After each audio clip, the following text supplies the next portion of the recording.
Number 5 سورۃ المائدہ آیت number 25 تفسیر۔ قال رب، حضرت موسیٰ علیہ السلام بولے اور نے کہا پروردگار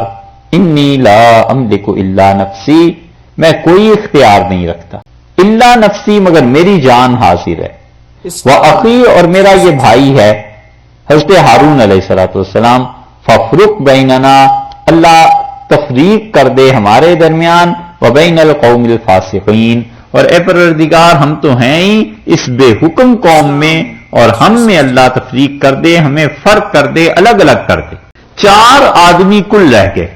2 وہ جن کا خدا نے انعام کیا تھا، اور 2 حضرت موسیٰ اور ہارون علیہ السلام، باقی قوم نے کہا ہم سے نہیں لڑائیاں ہوتی۔ یہ چیزیں آ جاتی ہیں قوموں میں، جب زوال آتا ہے نا تو پھر ایسی چیزیں آ جاتی ہیں۔ اس لیے آپ مسلمانوں کی اس تاریخ پہ پورا غور کر لیں، ان مسلمانوں میں جو زوال آیا ہے تو وہ زوال اسی طرح سے آ گیا ہے کہ انہوں نے جتنے بھی اللہ کے اچھے بندے جو انہیں صحیح حقیقت کی راہ، حقیقت کی بات بتاتے تھے، ان کی تو قدر نہیں کی، اور پھر ان کی قدر کرتے رہے جو انہیں سستی اور آرام اور تن آسانیوں کی طرف لے جاتے رہے۔ یہاں پر وہ حضرت موسیٰ علیہ السلام کی بددعا آ گئی اور یہ چیز پیش آ جاتی۔ مولانا ابوالکلام آزاد نے زندگی پوری لگا دی کہ کسی طرح سے مسلمان اٹھ کھڑے ہوں دوبارہ، اور کسی طرح سے مسلمانوں کی تحریک میں جان پڑ جائے، اور کسی طرح ایسے ہو جائے کہ وقت پلٹ آئے۔ کیا کیا کام،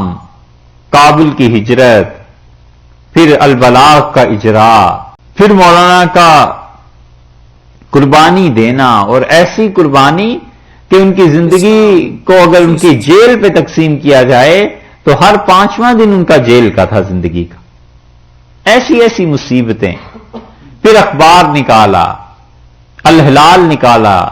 الہلال نے اتنا کام کیا، اتنا کہ شیخ الہند رحمۃ اللہ علیہ جیسے آدمی کہتے تھے کہ ہم جہاد کا سبق بھول چکے تھے، اس نوجوان نے یاد دلایا وہاں آزاد کے متعلق۔ سب کرنے کے باوجود قوم کا ان کے معاملے میں رویہ یہ تھا کہ اردو میں اگر الف با تا سا سے شروع کریں نا لکھنا، تو حروف تہجی میں شاید ہی کوئی ایسا ہو لفظ جس سے کوئی گالی بنتی ہو اور وہاں آزاد کو نہ پڑی ہو۔ اتنی گالیاں تھیں قوم میں، اتنا کچھ، حتیٰ کہ وہ آدمی